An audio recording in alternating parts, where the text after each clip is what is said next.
जानकी वल्लभ विजयते।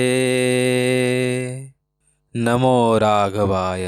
कुंभकर्ण के मरते ही उसका दिव्य तेज निकलकर भगवान राम के मुख में समा गया। जो राक्षस अधर्म की खान था उसे भी प्रभु ने मोक्ष दे दिया। शाम हुई, युद्ध रुका। वानर सेना खुश थी क्योंकि उनका बल राम जी की कृपा से बढ़ गया था। उधर लंका में मातम था।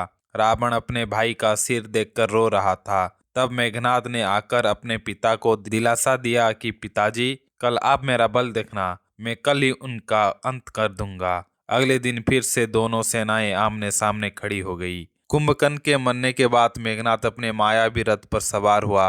यह रथ साधारण नहीं था, यह अदृश्य हो सकता था। वह सीधे आकाश में चला गया और वहां से उसने ऐसी भीषण गर्जना की जिसे सुनकर बानरों के हृदय कांप गए। वह आकाश में छिपकर युद्ध करने लगा। उसने एक साथ अनगिनत अस्त्र शस्त्रों की वर्षा शुरू कर दी। शक्ति, शूल, तलवार, कृपाण, वज्र, फरसे, परिक और भारी पत्थर वह ऊपर से नीचे फेंकने लगा। साथ ही बाणों की ऐसी मुसलधार बारिश कि बानरों को संभलने का मौका ही नहीं मिला। तुलसीदास जी कहते हैं कि बाणों से दशों दिशाएं और पूरा आकाश ऐसे ढक गया जैसे मघा नक्षत्र में बादल झड़ी लगा देते हैं। चारों तरफ बस पकड़ो मारो की आवाज आ रही थी, लेकिन मारने वाला कौन है और कहाँ है यह किसी को दिखाई नहीं दे रहा था। बानर बेचारे क्रोध में भरकर पहाड़ और पेड़ लेकर आकाश की तरफ दौड़ते, लेकिन वहां तो कोई था ही नहीं। वे खाली हाथ दुखी होकर लौट आते। मेघनाद ने अपनी माया से पूरे युद्ध क्षेत्र को बाणों के पिंजरे में बदल दिया था। उसने रास्तों और गुफाओं को बाणों से ऐसे घेर लिया कि बाहर निकलने का कोई मार्ग नहीं बचा। अब स्थिति यह थी कि बानर सोच रहे थे कहाँ जाएं। वे वैसे ही असहाय महसूस कर रहे थे जैसे इंद्र की कैद में पहाड़ पड़े हों। मेघनाद ने अपनी माया से हनुमान, अंगद, नल और नील जैसे बलवान योद्धाओं को भी परेशान कर दिया। इसके बाद उसने लक्ष्मण जी, सुग्रीव और विभीषण को अपना निशाना बनाया। उसने उनके शरीर को अपने तीखे बाणों से छलनी कर दिया। अंत में वह स्वयं भगवान श्री राम से लड़ने लगा। वह जो बाण छोड़ता वह भगवान को लगते ही असली सांपों में बदल जाते। यहीं पर रामायण का सबसे अद्भुत दृश्य आता है। वह भगवान जो स्वतंत्र हैं, किसी के अधीन नहीं, अनंत हैं और अभिकार हैं, जिनमें कोई दोष नहीं, वे उस मेघनाद के साधारण नागपाश में बन गए। शिव जी यहाँ पार्वती जी को समझाते हैं, हे गिरिजे, यह प्रभु की नरलीला है। वह एक नट की तरह अभिनय कर रहे हैं। जिस प्रभु का नाम लेने मात्र से ज्ञानी पुरुष संसार के जन्म मृत्यु के बंधन काट देते हैं, क्या उन्हें कोई सांप बांध सकता है? बिल्कुल नहीं। प्रभु ने केवल रण शोभा यानी युद्ध की मर्यादा और शोभा के लिए खुद को बंधने दिया ताकि राक्षस खुश हो जाएं और उनकी माया का अंत किया जा सके। लेकिन देवताओं को यह समझ नहीं आया और वे डर गए। जब मेघनाद ने देखा कि पूरी सेना व्याकुल है और राम जी भी नागपाश से बंधे हैं, तो वह प्रकट हो गया और गंदी गालियां देने लगा। तब जाम्बवान ने उससे ललकारा, अरे दुष्ट, खड़ा रहे। मेघनाद ने जाम्बवान का मजाक उड़ाया, अरे मूर्ख बूढ़े, मैंने तुझे वृद्ध समझकर छोड़ दिया था, पर तू अब मुझे ललकार रहा है। उसने एक चमकता हुआ त्रिशूल चलाया। जाम्बवान ने उस त्रिशूल को हाथ से पकड़ लिया और दौड़कर मेघनाद की छाती पर दे मारा।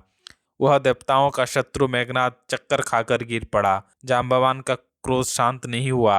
उन्होंने उसका पैर पकड़ा, उसे हवा में जोर जोर से घुमाया और जमीन पर पटक कर अपना असली बल दिखाया। मेघनाद को ब्रह्मा जी का वरदान था, इसलिए वह मरा नहीं। तब जाम्बवान ने उसे उठाकर लंका के भीतर फेंक दिया। इसी बीच देवर्षि नारद ने गरुड़ को भेजा। जैसे ही गरुड़ युद्ध भूमि में आए, सारे माया के सांप डर गए। गरुड़ जी उन सभी सांपों के समूह को पकड़कर खा गए। जैसे ही सांप खत्म हुए, नागपाश टूट गया। बानर सेना की व्याकुलता खत्म हो गई और वे फिर से हर्षित हो गए। बानर फिर से क्रोध में भरकर पहाड़, पेड़ और पत्थर लेकर दौड़े। अब राक्षस डर गए और जान बचाकर किले की दीवारों पर चढ़ने लगे। जब मेघनाद की मूर्छा टूटी और उसने होश संभाला, तो अपने पिता रावण के सामने जाने में बहुत शर्म आया। उसने मन ही मन निश्चय किया कि वह अब एक ऐसा अजय यज्ञ करेगा जिसे पूरा करने के बाद उसे कोई भी नहीं जीत पाएगा। वह तुरंत एक गुप्त और विशाल पर्वत की गुफा में चला गया। इधर विभीषण जी ने अपनी दूरदर्शिता से जान लिया कि मेघनाथ क्या कर रहा है। उन्होंने श्री राम से कहा, हे नाथ, वह दुष्ट मेघनाथ एक अत्यंत अपवित्र यज्ञ कर रहा है। वह वहाँ खून और भैंसे के मांस की आहुति दे रहा है। अगर यह यज्ञ सफल हो गया तो उसे जीतना लगभग असंभव हो जाएगा। राम जी ने विभीषण की सलाह का सम्मान किया और हनुमान, अंगद सहित सभी प्रमुख वानरों को बुलाया। श्री राम ने लक्ष्मण जी से कहा, हे भाई, तुम इन सभी योद्धाओं के साथ जाओ और उस यज्ञ को नष्ट करो। मेघनाथ को मारना अब अनिवार्य है, क्योंकि देवताओं का दुख मुझसे देखा नहीं जाता। राम जी की आज्ञा पाते ही लक्ष्मण जी का तेज बढ़ गया।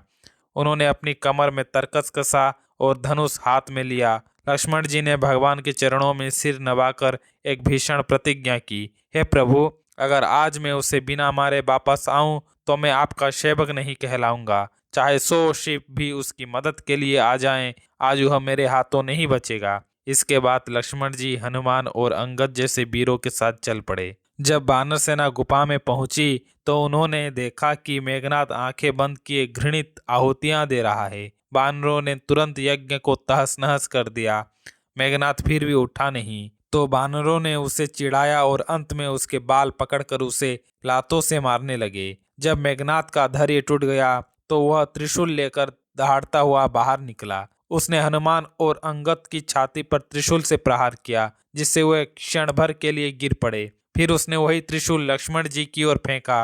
लक्ष्मण जी, जो स्वयं शेषनाग के अवतार हैं, उनको बाण मारकर उस त्रिशूल के 2 टुकड़े हो गए। मेघनाथ ने जब देखा कि साधारण अस्त्र काम नहीं कर रहे हैं तो वह फिर से गायब हो गया। वह कभी आसमान में दिखता, कभी छिप जाता और नाना प्रकार के मायावी रूप बनाने लगा। वानर सेना डर गई कि इस अदृश्य शत्रु को कैसे जीतेंगे। तब लक्ष्मण जी को बहुत क्रोध आया। उन्होंने मन में सोचा, इस पापी को मैंने बहुत खेला लिया। उन्होंने भगवान राम का स्मरण किया और अपने धनुष पर एक अमोघ बाण चढ़ाया। वह बाण सीधे मेघनाथ की छाती के बीचों बीच जाकर लगा। मरते समय मेघनाथ की सारी माया खत्म हो गई। उसने आखिरी शब्द कहे, रामानुज कहाँ हैं, राम कहाँ हैं। प्रभु का नाम लेकर प्राण त्यागते देख हनुमान और अंगद ने उसकी जननी को धन्य कहा, क्योंकि मरते वक्त कम से कम उसकी बुद्धि सुधर गई थी। हनुमान जी ने मेघनाथ के विशाल शरीर को उठाकर लंका के दरवाजे पर रख दिया। जब रावण ने अपने प्रिय पुत्र की मृत्यु की खबर सुनी तो वह मूर्छित होकर गिर पड़ा। उसकी पत्नी मंदोदरी छाती पीट पीट कर विलाप करने लगी।